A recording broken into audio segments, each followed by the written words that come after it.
ABC Radio Hobart, it's breakfast with Ryk Goddard. So many of us are having to change our careers or our work or the nature of our work or come up with something entirely different.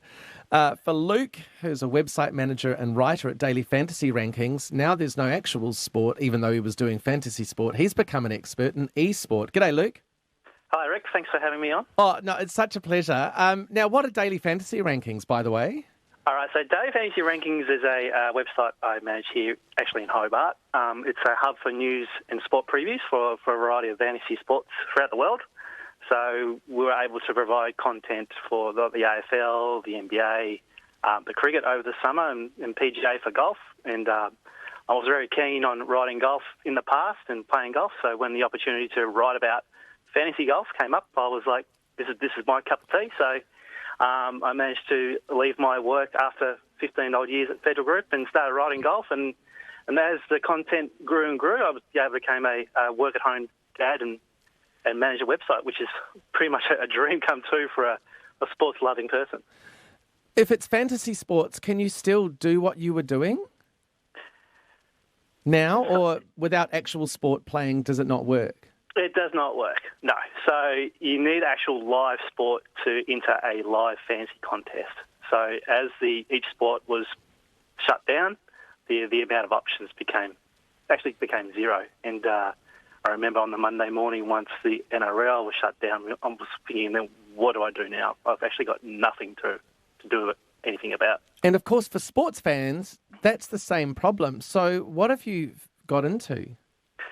So I remember sitting on that Monday morning thinking, what can I do? And we'll think about providing content for about guessing the weather or, live streaming rolling dice or something, just something that readers can, predict or play games against. But after a bit of research, I've actually found esports was available for games to play on. Sorry, were you saying, Luke, live, you considered, I love this meeting, hey guys, how about we live stream rolling dice? That was on the table? That was on the table. Anything that was noisy, that was on the table. Oh, my goodness. So, yeah, some people need their fix every day. And there's a gambling component to this as well, obviously, which if you do gamble responsibly. So what's the world of esports like? Because you were a stranger to this. What have you found? Is it watchable? It is. It's actually quite a watchable product once you get your head around what's actually going on. So the main sport we'll call it a sport, some people call it a game, but the main sport at the moment is called League of Legends. League of Legends is a game where you have 5 fighters on a map and you fight against other 5 members of another team. And essentially what you need to do is destroy their base at the end of the game. To do that, you need to obviously kill your opponent by upgrading your characters, weaponry and things like that as you go throughout the map. And you get the fantasy component is that you can actually get points for killing or assisting in kills or actually lose points for dying. It's very huge in China and Korea, and there's currently leagues occurring at the moment. There's also leagues in North America and Europe also going on at the moment as well. How much can people win in these games? So last night, one of the sites in America, which is huge in America, $175,000 was offered in the pool, which is US dollars, and $50,000 US went to the first place last night. That's just on a Tuesday evening. That's incredible. Look, do you find as you're watching, you're starting to get shouty and cheery as you would with your proper sport? Are you getting invested? Yes, you do, because especially if you have particular players from a certain game, you're not really looking at the other players. You're actually trying to find where your player is and what is he actually doing at the time.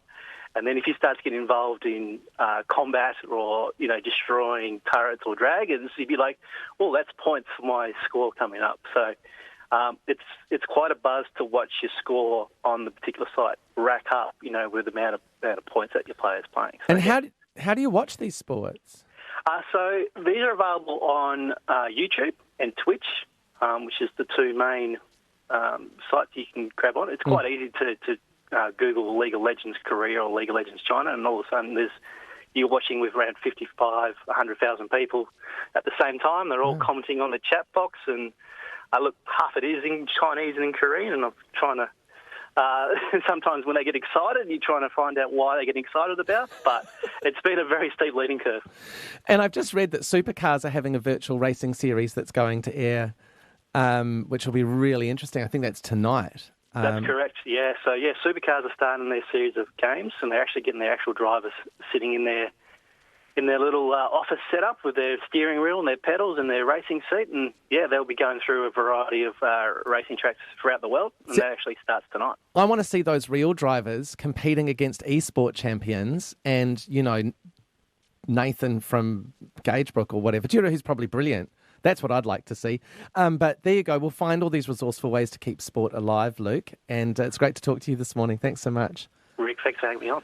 Luke, just one person who has found out he's had to pivot from writing Leon Compton about actual sport to finding digital sport. To write